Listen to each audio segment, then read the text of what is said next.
Olá, meus amigos da enfermagem, quem fala com vocês é o enfermeiro Renato, aqui no Instituto Brasileiro Sou Enfermagem, e hoje nós vamos falar sobre medicamentos de alta vigilância, conhecidos pela sigla MAV.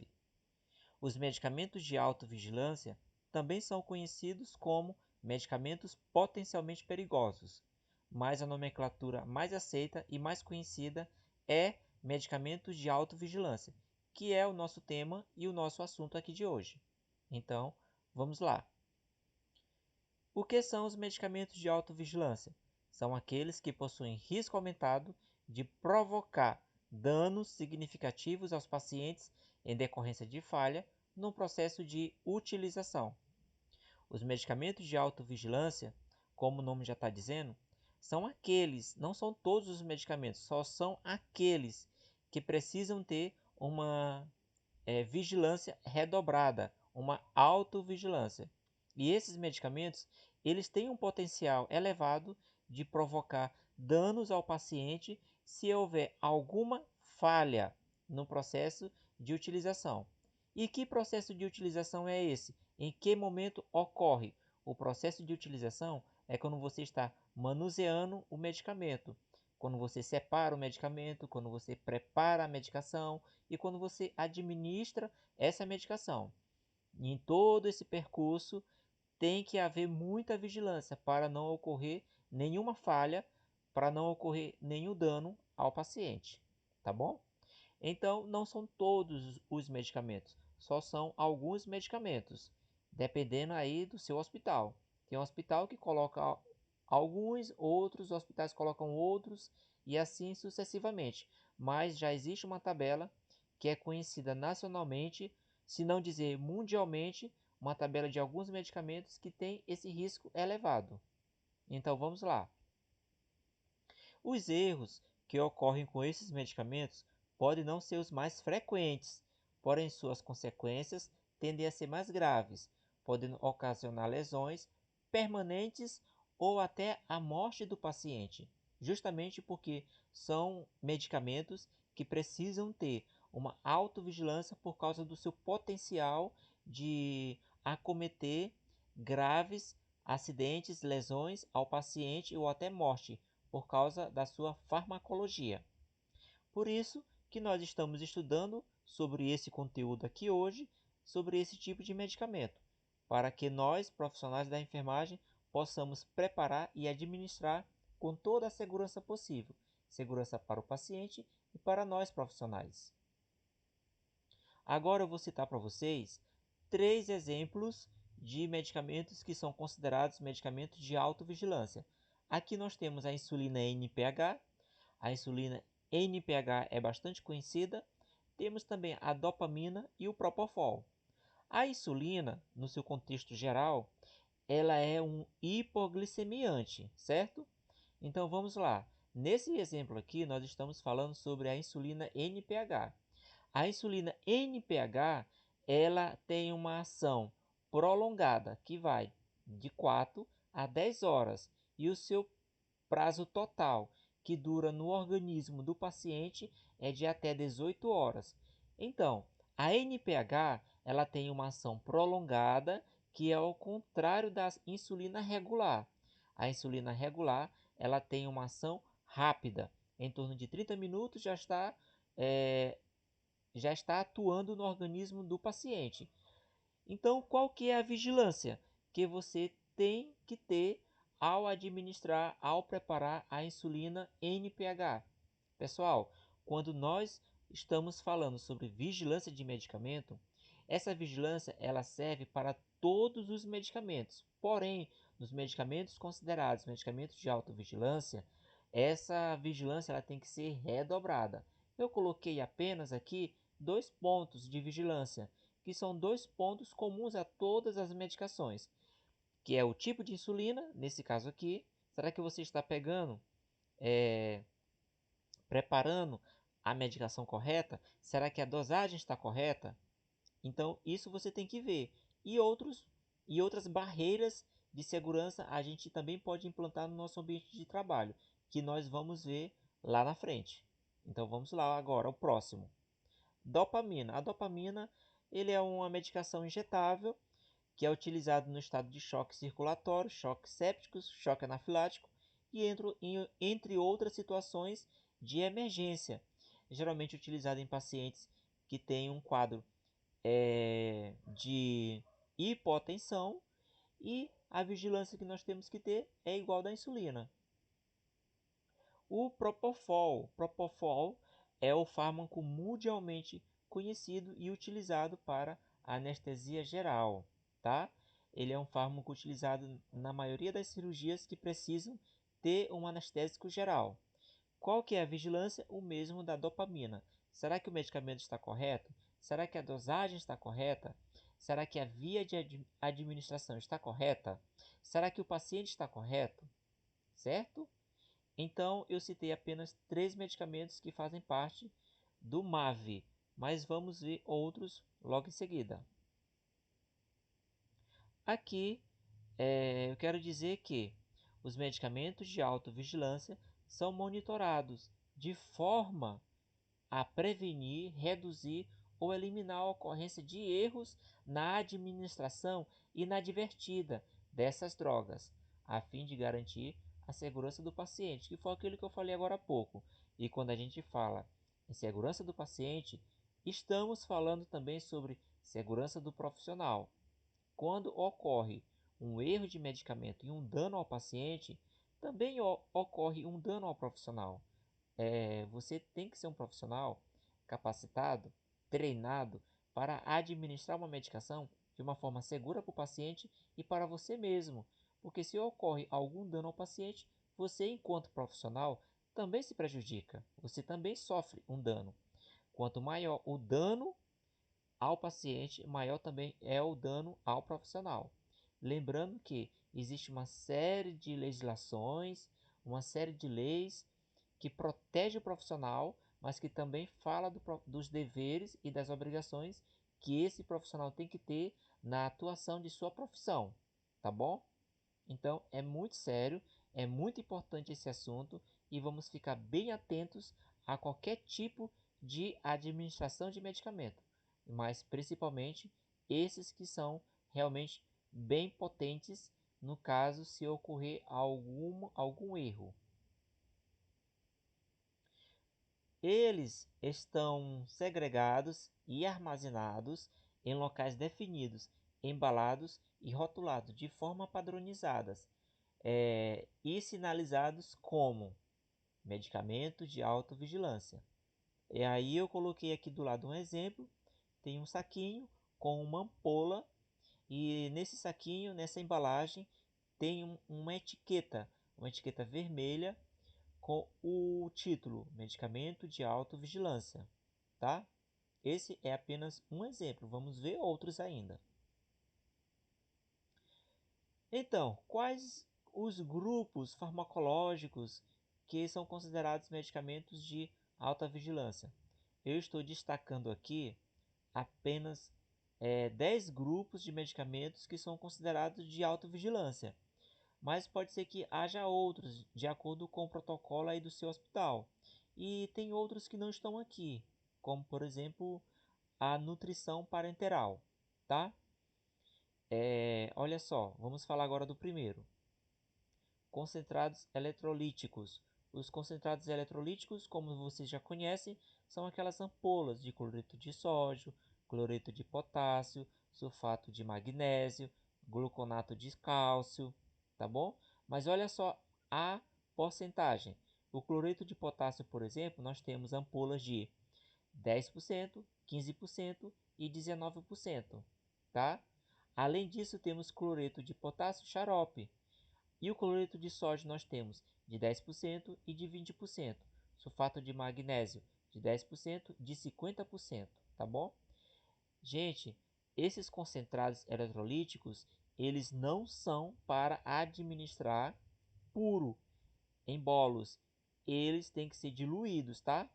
Seja em soro fisiológico, em soro glicosado, em uma água destilada, mas sempre são diluídos. Então essa daqui já é uma advertência muito grande, é uma preocupação muito grande que você já vai ter que ter.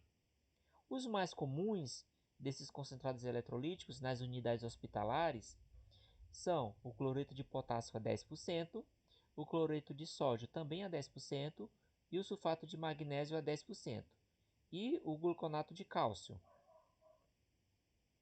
O 2 fala sobre as glicoses hipertônicas. E aí vocês sabem para que é que serve a glicose, né? A glicose concentrada naquelas ampolas que aqui nós temos três. A de 25%, de 50% e de 75%. Para que serve?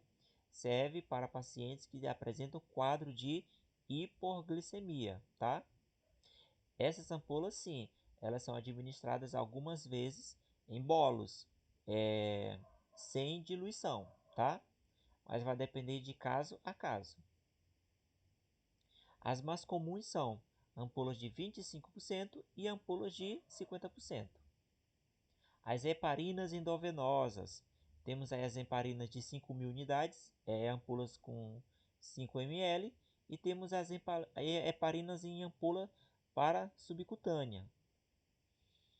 Temos aí também a família das insulinas, que foi o que eu falei agora há pouco, foi sobre a NPH, mas aqui tem as demais.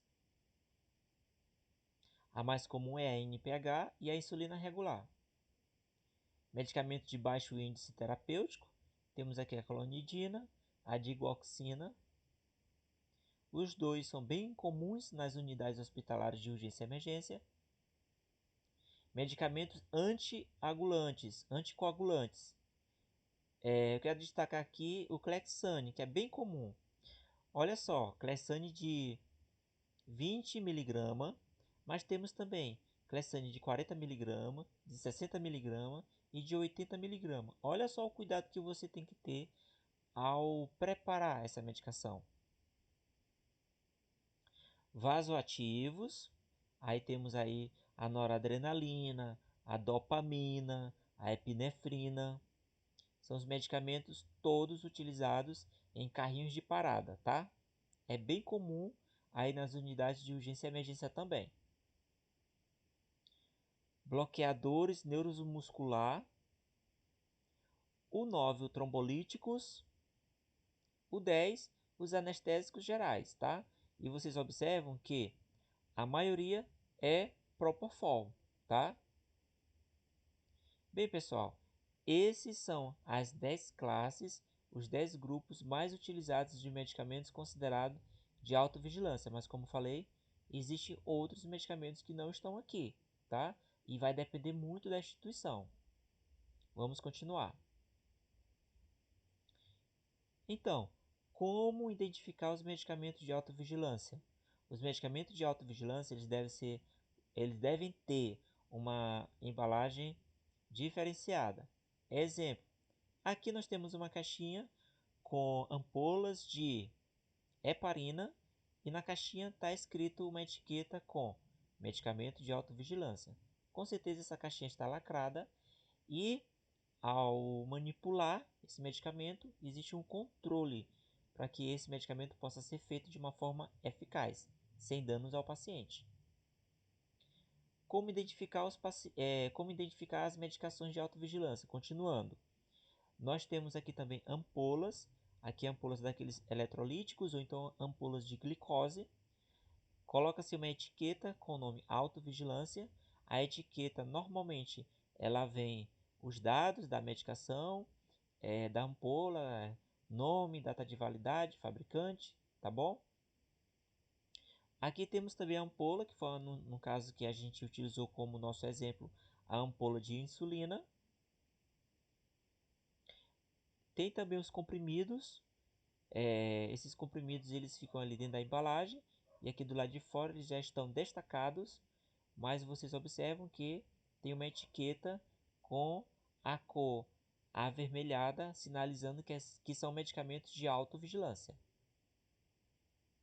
E aqui novamente a nossa ampola que nós utilizamos como nosso exemplo, dentro de uma embalagem, um saquinho e uma etiqueta, medicamento de autovigilância. Aqui nas embalagens de insulina. Bom, pessoal, vocês olharam, observaram alguns medicamentos de como eles são identificados, tá? Essa identificação desses medicamentos podem variar de unidade hospitalar para unidade hospitalar, porque não existe uma padronização. É o hospital, de acordo com os protocolos que vai instituir, é que vai dizer quais medicamentos são de uso de autovigilância e como que eles serão identificados, sejam através de etiquetas, sejam através de saquinhos com etiquetas também, tá? Mas a padronização é sempre etiquetas vermelhas, tá? Então vamos continuar aqui.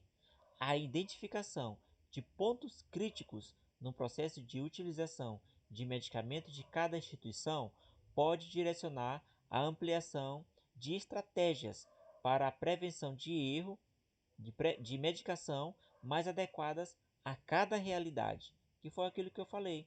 Cada instituição vai instituir um protocolo com as medicações que a instituição utiliza e que considera medicamentos de autovigilância, tá bom?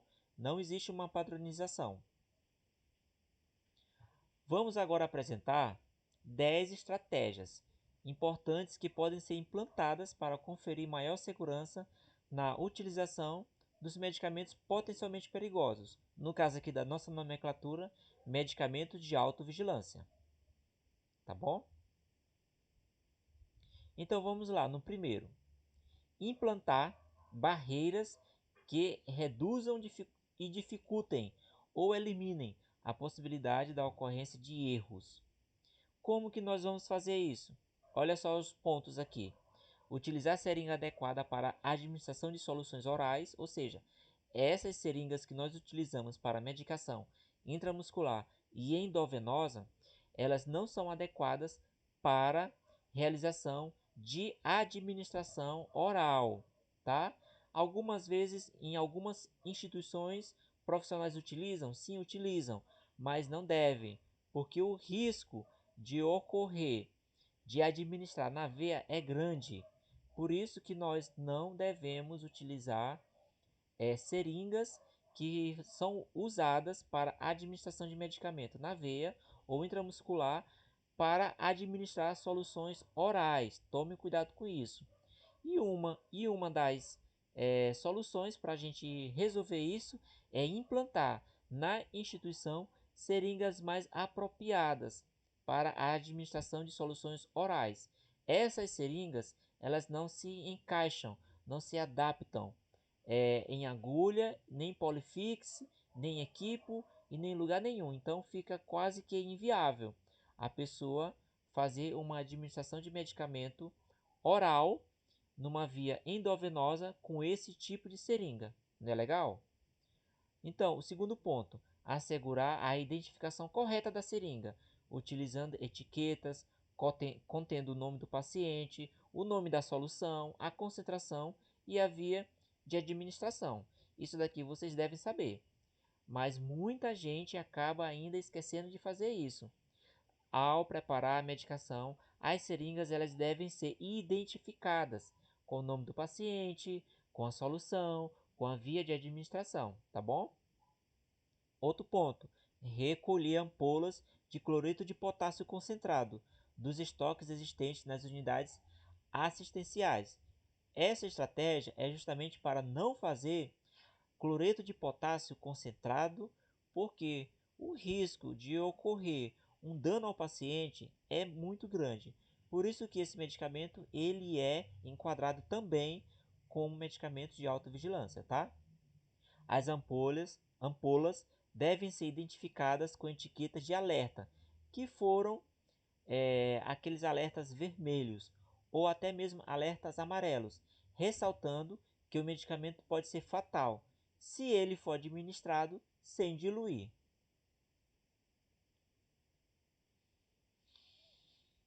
Implantar barreiras que reduzam, dificultem ou eliminem a possibilidade da ocorrência de erros.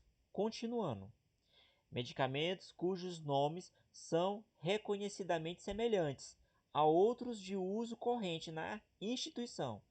Esses medicamentos devem ser prescritos com destaque na escrita na parte do nome que os diferencia. e pode ser utilizado letra maiúscula ou negrito. Olha só o exemplo que a gente está citando aqui. Dopamina, dobutamina. Observe que dopamina e dobutamina são nomes de medicamentos semelhantes. E o que os deixa semelhantes? É a terminação mina, dopamina e dobutamina. Com isso, a gente tem que identificar esses medicamentos com uma gravura maior, com letra maiúscula, na parte que os diferencia. Nesse caso aqui, dopa e o outro dobuta. Outra medicação, vemos a vinblastina, que é muito semelhante à vincristina. Observe que as palavras são bem semelhantes e as pessoas podem se confundir. Por isso que a gente deixa destacado a palavra da medicação para a diferenciar da outra, que no caso aqui da vinplastina é plast e vincristina, cris. Segundo ponto, adotar protocolos elaborando documentos claros e detalhados para utilização de medicamentos potencialmente perigosos, que foi aquilo que eu falei. A instituição vai elaborar protocolos e treinar os seus profissionais para que esses medicamentos de autovigilância possam ser tomados os devidos cuidados e vai apresentar nesse protocolo também a relação de medicamentos. Então vamos lá no primeiro ponto. Criar protocolos que apresentem múltiplas barreiras para erros ao longo do sistema de utilização de medicamentos. E o segundo ponto é padronizar medicamentos e doses que devem ser utilizados de forma a reduzir a dependência da memorização e permitir a execução segura de procedimentos, principalmente para os funcionários inexperientes ou recém-admitidos no serviço e ainda não familiarizados com o processo de trabalho. Continuando no segundo ponto, implantar protocolos de tratamentos antineoplásicos, uso de medicamentos para procedimentos cirúrgicos, procedimentos complexos, como por exemplo o uso de medicamentos potencialmente perigosos em unidade de terapia intensiva, situações clínicas que exigem anticoagulação, entre outros. No terceiro ponto, revisar continuamente a padronização de medicamentos potencialmente perigosos, porque essa relação dada pela instituição, ela pode ser alterada, tá bom? Por isso que você deve sempre revisar. Revisar continuamente as especialidades de medicamentos potencialmente perigosos, incluídas na padronização para evitar erros decorrentes da semelhança de nomes, que é a grafia que nós já falamos, e som, rótulos e embalagem. Aplicar medidas corretivas ao identificar situações de risco tais como retirar o medicamento da padronização, substituí-lo por outra especialidade, armazená-lo em local diferente do habitual ou usar etiquetas que ressaltem a diferença na sua grafia ao som utilizando letra maiúscula e negrito, que a gente já falou lá no tópico 1. 4. Reduzir o número de alternativas farmacêuticas. Reduzir ao mínimo necessário o número de apresentações de um mesmo medicamento disponível na instituição, concentrações e volume, e nos estoques disponíveis nas unidades. Isso aqui é fácil de entender, tá? A gente tem, por exemplo, vou dar um exemplo aqui. Dexametasona. Tem dexametasona ampola de 2 mg por ml e temos dexametasona com 4 mg numa ampola de 2,5 ml. Aí chega a confundir, tá? Mas nesse caso aqui, a dexametasona não entra como medicamento de autovigilância, mas eu estou apenas citando um exemplo. Centralizar os processos com elevado potencial de indução de erros. Vamos lá de novo e reler esse tópico. Centralizar os processos com elevado potencial de indução de erros. Centralizar o preparo de misturas endovenosas contendo medicamentos potencialmente perigosos na farmácia hospitalar. O preparo centralizado desses medicamentos na farmácia reduz fontes comuns de erro como interrupções, erro de cálculo de doses, a falta de padronização na técnica do preparo.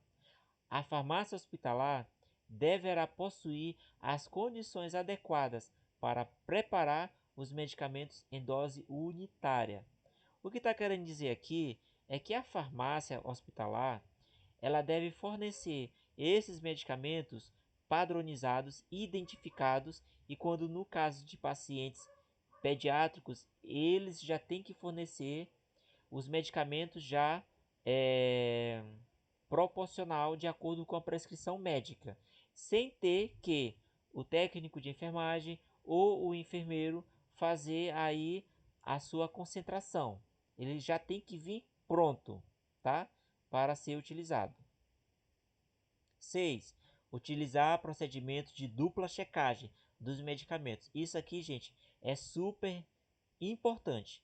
Identificar processos de maior risco e empregar a dupla checagem, duplo check-in, independente na qual um profissional realiza a checagem paralelamente ao trabalho realizado por outro.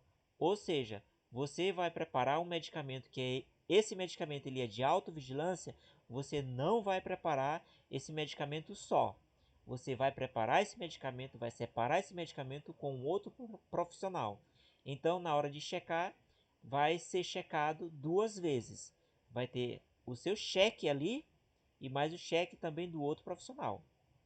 Mesmo considerando que todos são suscetíveis a cometer erros, a probabilidade de que duas pessoas cometerem o mesmo erro com o mesmo medicamento e o mesmo paciente é menor, não é verdade? A dupla checagem independente deve se limitar aos pontos mais vulneráveis do sistema e a grupos de pacientes de risco, pois a presença de um elevado número de pontos de controle pode diminuir a eficiência dessas medidas. 7. Incorporar alertas automáticos nos sistemas informatizados. Implantar sistema de prescrição eletrônica com suporte clínico como medida de prevenção de erro. Disponibilizar bases de informações integradas ao sistema de prescrição e a dispensação para alertar sobre situações de risco no momento da prescrição e dispensação. Por exemplo, limites de doses, necessidade de diluição e histórico de alergia do paciente. 8. Fornecer e melhorar o acesso à informação por profissionais da saúde e pacientes. Ampliar o treinamento dos profissionais de saúde envolvidos no sistema de utilização de medicamentos. Divulgar a lista de medicamentos potencialmente perigosos disponíveis na instituição. Fornecer informações técnicas sobre os medicamentos, tais como as doses máximas permitidas, os medicamentos potencialmente perigosos, dos medicamentos potencialmente perigosos. Adotar rotina de orientação aos pacientes. Continuando o 8. Informar o paciente, a família ou ao cuidador de forma impressa e verbal, utilizando linguagem clara e acessível, o esquema terapêutico, o procedimento prescrito para que ele fique alerta e ajude a evitar possíveis erros. Capacitar um familiar ou cuidador para auxiliar no monitoramento nos casos em que o paciente não seja capaz de monitorar seu tratamento. Um exemplo, idoso com dificuldades cognitivas. 9. Estabelecer protocolos com o objetivo de minimizar as consequências dos erros. Nós já falamos aqui várias vezes sobre protocolos, e aqui mais uma vez falando sobre esses protocolos. Elaborar e implantar diretrizes e protocolos de atuação para reduzir as consequências e danos aos pacientes, atingido por erro, especialmente por aqueles envolvendo quimioterápicos, anticoagulantes, opioides e insulinas. No caso, vamos supor, um medicamento de autovigilância foi administrado de uma forma errada a um paciente. Qual que é o protocolo da instituição naquela situação? É isso que ele está falando aqui. Estabelecer protocolos com o objetivo de minimizar as consequências dos erros administrados, tá? Na hora de administrar. Implantar protocolo de comunicação de ocorrência de um evento adverso aos pacientes e familiares. Isso é muito importante. Devem ser fornecidas informações sobre os fatos ocorridos, impacto para o paciente e medidas adotadas para minimizar ou reverter o dano, além das informações complementares e posteriores à análise do evento, como a exposição das causas e lições aprendidas. 10. Lembrando que nós estamos falando de 10 estratégias que podem ser implantadas no ambiente de trabalho para minimizar os erros com medicamentos de autovigilância, tá? Monitorar o desempenho das estratégias de prevenção de erros. Vamos lá. Analisar o resultado das estratégias de prevenção por meio de dados objetivos, com o uso de indicadores medidos ao longo do sistema de utilização de medicamentos. Sugere-se a adoção minimamente dos indicadores preconizados pelo Programa Nacional de Segurança do Paciente para monitoramento dos erros de medicação. Identificar pontos críticos do sistema de utilização dos medicamentos e direcionar para eles os programas de prevenção e os indicadores a serem utilizados, tá? Sempre que possível, realizar medições utilizando os mesmos indicadores antes e depois da implantação da mudança para avaliar a efetividade dessas intervenções ou das intervenções. Bom, pessoal, eu falei sobre as 10 estratégias que podemos implantar no nosso ambiente de trabalho. Estamos chegando na fase final aqui do nosso trabalho. Nosso trabalho de hoje foi sobre medicamentos de autovigilância. A tecnologia é um grande aliado, porém se faz necessário ter mão de obra capacitada. Não adianta você trabalhar em um hospital que tem toda a tecnologia, toda a infraestrutura, se as pessoas com que manipulam as medicações não estão capacitadas. Um ambiente de trabalho agitado, conversa paralela, espaço físico desfavorável ou até mesmo quebra do processo por falta de cobrança da prescrição de maneira correta são algumas causas que podem interferir no fluxo. Nós não podemos mudar a condição humana, mas nós podemos mudar as condições em que os humanos trabalham, tá certo? Essa foi a nossa aula de hoje aqui no Instituto Brasileiro Sou Enfermagem e eu espero ter ajudado com esse conhecimento. Até mais então. Tchau, tchau a todos.